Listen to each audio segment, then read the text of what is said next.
আজ কথা বলবো স্টোন কেন হয় এবং স্টোনের জন্য রিস্ক ফ্যাক্টর কি কি এবং এই স্টোন কিভাবে প্রিভেন্ট করা যেতে পারে এটা নিয়ে কথা বলবো।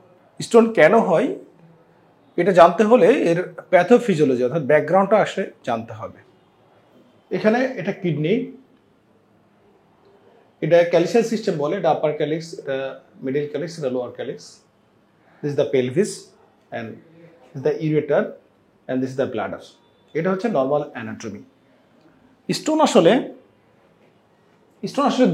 মেনলি কিডনিতে হয় অ্যান্ড ব্লাডারে হয়, অর্থাৎ কিডনির ভিতরে হয় এবং প্রস্রাবের থলিতে হয়।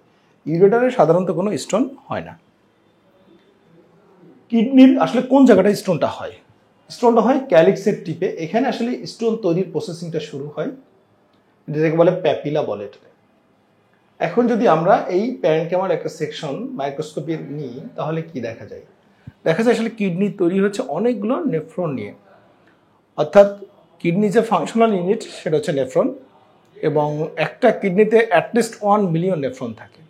এবং নেফ্রনের চেহারাটা আসলে এরকম। এখানে একটা বোভেন্স ক্যাপসুল থাকবে, এটা গ্লোমেরুলাস থাকবে, অ্যাফারেন্ট আর্টারিয়াল দিয়ে আর্টারিটা ব্লাডটা যাবে কিডনির ভিতর, এবং অ্যাফারেন্ট আর্টারিয়াল দিয়ে এই গ্লোমেরুলাস হয়ে এখান থেকে যেটা প্রথম তৈরি হবে সেটা হচ্ছে গ্লোমেরুলার ফিল্ট্রেট। এটাকে বলে প্রক্সিমাল কনভলিউটেড টিউবুল, এটা loop of family, this is the distal convoluted tubule and this is the collecting duct. প্রথমে যেটা হয় অ্যাফারেন্ট আর্টারিয়াল, অর্থাৎ এই অ্যাফারেন্ট আর্টারিয়াল দিয়ে কিডনির এই গ্লোমেরুলাসের ভিতরে ব্লাডটা ঢোকে। এরপরে ফিল্ট্রেশন হয় ব্লাডটা। ফিল্ট্রেশন হওয়ার পরে প্রথম যেটা তৈরি হয় তার নাম আছে গ্লোমেরুলার ফিল্ট্রেট। এখন এই গ্লোমেরুলার ফিল্ট্রেটটা যখন এই পুরো প্রসেসের মধ্যে দিয়ে যায়, কখনো রিঅ্যাবজর্পশন, কখনো সিক্রেশন, অ্যান্ড ফাইনালি এটা এক্সক্রিশন হয় অ্যাজ এ ইউরিন।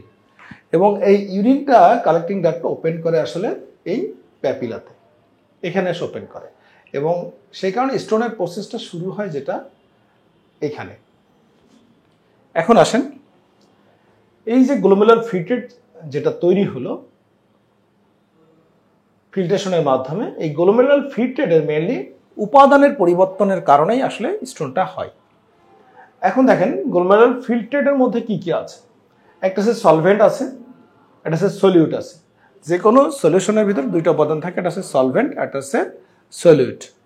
তাহলে সলভেন্ট কোনটা আর সলিউট কোনটা? এখন ধরেন এক গ্লাস পানি, সাপোজ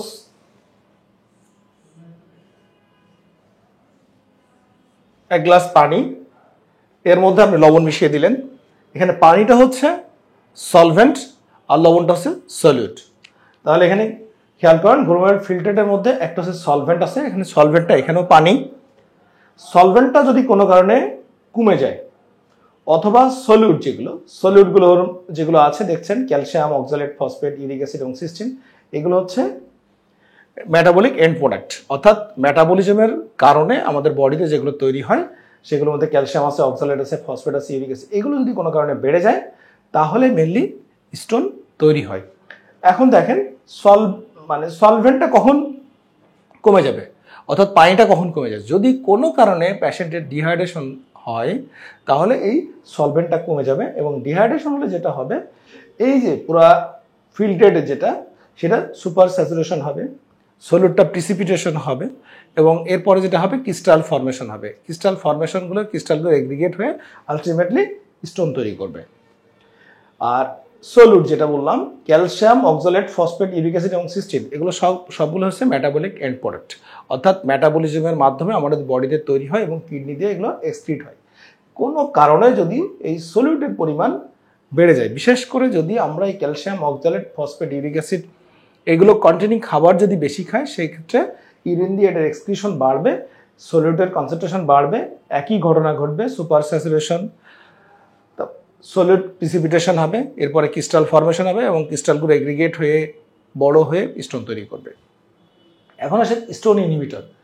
গ্লোমেরুলার ফিল্ট্রেটের একটা খুব ইম্পর্টেন্ট উপাদান হচ্ছে স্টোন ইনহিবিটর। কথা শুনে বুঝতে পারছেন স্টোন ইনহিবিটর মানে যেটা ন্যাচারালি আমাদের যে গ্লোমেরুলার ফিল্ট্রেটের মধ্যে যায়, এবং এটা ন্যাচারালি যেটা করে সেটা হচ্ছে আপনার স্টোনটাকে তৈরি করতে ইনহিবিট করে, অর্থাৎ বাধা দেয়। এর মধ্যে আছে একটা হচ্ছে সাইট্রেট, একটা হচ্ছে ম্যাগনেসিয়াম। এন্ড কথা হচ্ছে সাইট্রেট কিভাবে স্টোন তৈরি প্রিভেনশন করে। সাইট্রেট যেটা ইউরিনে ভিতরে যাচ্ছে, এটা ইনহিবিটর হিসেবে সাইট্রেটটা প্রথমে এই ক্যালসিয়ামের সাথে এটা কমপ্লেক্স তৈরি করে, অর্থাৎ ক্যালসিয়াম সাইট্রেট তৈরি করে। এই ক্যালসিয়াম সাইট্রেট তৈরি করার কারণে যেটা আয়োনাইজিং ক্যালসিয়ামের পরিমাণটা কমে যায়, ফলে ক্যালসিয়াম অক্সালেট, ক্যালসিয়াম ফসফেট এগুলো স্টোন হতে পারে না। ম্যাগনেসিয়াম, ম্যাগনেসিয়াম কিভাবে করে? ম্যাগনেসিয়াম দুটো জায়গায় কাজ করে। একটা ইন্টেস্টাইন, যেমন আমাদের খাদ্যনালীতে যখন অক্সালেটটা অ্যাবজর্পশন হয়, অ্যাবজর্পশনটা কমিয়ে দেয়। দ্বিতীয় কথা হচ্ছে যখন এটা এখানে চলে আসে তখন সে অক্সালেটের সাথে একটা কমপ্লেক্স তৈরি করে, ম্যাগনেসিয়াম অক্সালেট তৈরি করে, যে কারণে অক্সালেট কমে যায় ফিল্টারের মধ্যে এবং আলটিমেটলি ক্যালসিয়াম অক্সালেট টাইপের যে স্টোনগুলো হওয়ার কথা ছিল সেটা কমে যায়। এটা হচ্ছে pathophysiology or background of stone formation. অর্থাৎ এখানে বেসিক কথা যদি বলতে হয়, কোনো কারণে যদি সলভেন্ট কমে যায়, পেশেন্ট ডিহাইড্রেশন হয়ে যায়, তাহলে স্টোন তৈরি হতে পারে।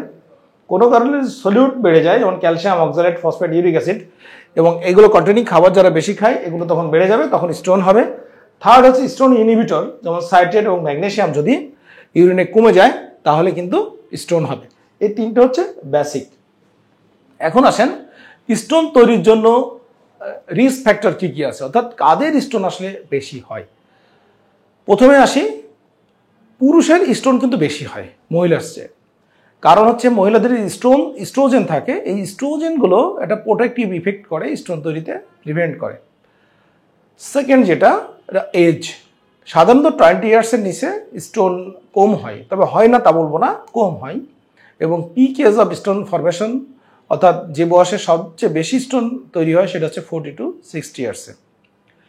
পরে জিওগ্রাফিক্যাল, অর্থাৎ সে একজন মানুষের যার স্টোন হচ্ছে সে কোন মানে এই ওয়ার্ল্ডের কোথায় সে অবস্থান করছে, সেই জিওগ্রাফিক্যাল ফ্যাক্টরটা বেশ ইম্পর্টেন্ট ইস্যু। বিশেষ করে যেমন হট অ্যান্ড ড্রাই ক্লাইমেট যে দেশগুলোতে আছে, বিশেষ করে মধ্যপ্রাচ্যে যারা, বিশেষ করে বাংলাদেশের মানুষ যারা মধ্যপ্রাচ্যে বসবাস করে, তাদের কিন্তু স্টোনের প্রবণতা বেশি থাকে ডিউ টু ড্রাই ক্লাইমেট। এবং ড্রাই ক্লাইমেটের ক্ষেত্রে একই কথা, এখানে পেশেন্টের সোয়েটিং হয় বেশি, ডিহাইড্রেশন বেশি হয় এবং স্টোন তৈরির প্রবণতা বাড়ে। আর হচ্ছে অকুপেশন। অকুপেশনের মধ্যে যারা কুক, যারা কন্টিনিউয়াস হিট এক্সপোজারে থাকে, কুক যারা, তাদের হিট এক্সপোজারের কারণে এখানেও একই কথা, ডিহাইড্রেশন হয়, কারণ সোয়েটিং বেশি হয়, ডিহাইড্রেশন হয় এবং স্টোন তৈরির প্রবণতা বাড়ে। যারা ইঞ্জিন রুমে কাজ করে তাদের ক্ষেত্রে কিন্তু তারা একটা হট এনভায়রনমেন্টের ভিতরে সবসময় কাজ করে। আরটা যে বললাম, যারা মিডিল ইস্টে অবস্থান করে, মিডিল ইস্টে বিভিন্ন কাজ করে, তাদের ক্ষেত্রে কিন্তু স্টোন তৈরির প্রবণতা বাড়ে। তাহলে এটা হচ্ছে অকুপেশন রিলেটেড। পড়াশোনা হচ্ছে যারা ওবেস পেশেন্ট, যারা তাদের কিন্তু ইউরিন দিয়ে এই ক্যালসিয়াম, ফসফেট, অক্সালেট এগুলো বেশি এক্সক্রিট হয়, আর সেই কারণে এদের স্টোন তৈরির প্রবণতা বেশি। অর্থাৎ যাদের হাই বিএমআই, যাদের হেভি ওয়েট, যারা অনেক ওবেস, তাদের কিন্তু স্টোন তৈরির প্রবণতা বেশি। নেক্সট আছে ডায়েট, সবচেয়ে ইম্পর্টেন্ট ইস্যু ডায়েট। কারণ আগেই বলছি, এই যে সলিউট যেগুলো আছে ইউরিন দিয়ে যাচ্ছে, এগুলো সবই আমাদের মেটাবলিক এন্ড প্রোডাক্ট, অর্থাৎ আমরা যেটা খাচ্ছি সেই খাবারটা বিভিন্ন স্টেজে ডাইজেস্ট হয়ে, মেটাবলিজম হয়ে আলটিমেটলি এই প্রোডাক্টগুলো ফিল্ট্রেশনের মধ্যে আসছে। তাহলে প্রথমে আসি ক্যালসিয়াম কন্টেনিং খাবার যেগুলো আছে, এগুলো যদি কেউ এক্সেসিভ এবং ডেলি এক্সেসিভলি টেক করে, বিশেষ করে মিল্ক অ্যান্ড ডেইরি প্রোডাক্ট, এগুলোতে প্রচুর ক্যালসিয়াম থাকে, সেটা যদি খায় কেউ, তাহলে রেগুলার যদি সেটা খুব বেশি পরিমাণে খায়, সেক্ষেত্রে স্টোন হওয়ার প্রবণতা বাড়ে। কাজেই আমাদের যেগুলো মিল্ক এবং ডেইরি প্রোডাক্ট যেগুলো আছে এগুলোকে অ্যাভয়েড করতে হবে, চিজটাকে অ্যাভয়েড করতে হবে, তাহলে স্টোন তৈরির প্রবণতা কমবে। তবে কিছু স্টোন ফ্রেন্ডলি ক্যালসিয়াম আছে, যেমন ক্যালসিয়াম সাইট্রেট সাপ্লিমেন্ট যদি নেওয়া হয় সেক্ষেত্রে কিন্তু স্টোন তৈরির প্রবণতা বাড়ে না। অর্থাৎ কিছু স্টোন ফ্রেন্ডলি ক্যালসিয়াম যদি আপনি সাপ্লিমেন্ট হিসেবে নেন সেক্ষেত্রে কিন্তু স্টোন তৈরির প্রবণতা বাড়বে না, বিশেষ করে ক্যালসিয়াম সাইট্রেট। এখন আসলে অক্সালেট যদি বেড়ে যায়, অক্সালেট কন্টেনিং খাবারের মধ্যে মেনলি বিটরুটস আছে, পালং শাক আছে, কচুর শাক আছে, বাদাম আছে, তারপর ডার্ক চকলেট যেগুলো, এগুলোতে প্রচুর অক্সালেট থাকে। কাজে এগুলো অ্যাভয়েড করলে আপনার অক্সালেট কন্টেনিং যে ক্যালসিয়াম অক্সালেট স্টোন সেটার প্রবণতা কমে যাবে। ফসফেট, মানে ইউরিক অ্যাসিড, সবচেয়ে ইম্পর্টেন্ট যেটা ইউরিক অ্যাসিড আসলে যদি বেশি থাকে তাহলে ইউরিক অ্যাসিড স্টোন বেশি তৈরি হয়। ইউরিক অ্যাসিড কোন কোন খাবারে থাকে এটাও জানা দরকার। এর মধ্যে মেন হচ্ছে রেড মিট ছাড়াও আমাদের যেমন সিমের বীজ, বাঁধাকপি, ফুলকপি, এছাড়া যেগুলো পাতা মোটা সবজি যেমন পালং শাক এগুলোতে ইউরিক অ্যাসিড থাকে। এছাড়া আমাদের যে মানে কালার্ড বেভারেজ যেগুলো আছে, সুইট অ্যান্ড বেভারেজ যেগুলো আছে, এগুলোতে প্রচুর ইউরিক অ্যাসিড থাকে। এছাড়া সি ফুডেও ইউরিক অ্যাসিড থাকে, কাজে এগুলো অ্যাভয়েড করতে হবে যাদের ইউরিক অ্যাসিড বেশি আছে। এছাড়া আরও কিছু আছে, যেমন সল্ট। সল্টের মধ্যে সোডিয়াম থাকে। সোডিয়াম যেটা করে, সোডিয়াম থাকার কারণে ইউরিনারি এক্সক্রিশনের ক্যালসিয়ামের এক্সক্রিশনটা এখানে বেড়ে যায় এবং সাইট্রেটটাকে কমায় দেয়। সেই কারণে সল্ট কন্টেনিং ডায়েট যারা বেশি খায় তাদের ক্ষেত্রে স্টোন তৈরির প্রবণতা বাড়ে। এখন কোন কোন খাবারে খুব অতিরিক্ত সল্ট থাকে, বিশেষ করে ফাস্টফুড যেগুলো আছে, যেমন পিৎজা, স্যুপ, চিজ, এগুলোতে প্রচুর সল্ট থাকে। এছাড়া যেগুলো রেস্টুরেন্টের খাবার, এটাকে টেস্টি করার জন্য সল্ট অ্যাড করা হয়। এছাড়া বিভিন্ন মানে প্রসেসড মিল্ক, যেমন ইনস্ট্যান্ট কিছু মিল্ক আছে, যেমন ইনস্ট্যান্ট নুডলস যেটা, এটাতেও প্রচুর সল্ট থাকে। এছাড়া যেটা মিট কিছু আছে, প্রসেস মিট, যেটাকে প্রিজার্ভ করে, সেখানে সল্টটাকে প্রিজারভেটিভ হিসেবে ইউজ করা হয়। এছাড়া ফ্রোজেন ফিশ যেটা, সেখানেও প্রচুর সল্ট ইউজ করা হয় প্রিজারভেটিভ হিসেবে। আর ঠিক সেই কারণে যেগুলো সল্ট কন্টেনিং খাবার, এগুলোকে অ্যাভয়েড করলে স্টোনের প্রবণতা কমে। ভিটামিন ডি এক্সেসিভের কারণেও কিন্তু কিডনি স্টোন হতে পারে। আবার ভিটামিন এর স্বল্পতার জন্য কিন্তু কিডনি স্টোন হতে পারে, কারণ ভিটামিন এর স্বল্পতা হলে ডিসকামেশন হয় এবং সেখানে স্টোন তৈরির প্রবণতা বাড়ে। এছাড়া আরও কিছু অ্যানাটমিক্যাল ফ্যাক্টর আছে কিডনির ফ্যাক্টর। কিডনির ফ্যাক্টরের মধ্যে যদি কারোর প্রস্রাব জমে থাকে, বিশেষ করে যদি কিডনি নালী ব্লক থাকে, সেক্ষেত্রে প্রস্রাব জমে বারবার ইনফেকশন হয়, যেটাকে বলে এই জায়গাটা ব্লক থাকে, যেটাকে বলে পিউজি অবস্ট্রাকশন। সেক্ষেত্রে এখানে ইউরিন জমতে থাকে, ইনফেকশন হয় এবং স্টোন তৈরি বেড়ে যায়। আশা করছি আজকের ভিডিওতে স্টোন কেন হয় এটা বোঝা গেল। অর্থাৎ আমাদের যে স্টোন প্রিভেনশনের জন্য কিছু ডায়েটারি ফ্যাক্টর আছে, যেগুলোকে অর্থাৎ আমাদের যে খাদ্য তালিকায় যে মেনুগুলো আছে, সেগুলোর যদি আমরা কিছুটা মডিফিকেশন করতে পারি, তাহলে কিন্তু রিকারেন্ট স্টোন হওয়ার সম্ভাবনা বা স্টোন তৈরির সম্ভাবনা অনেকটাই কমে যাবে। ধন্যবাদ।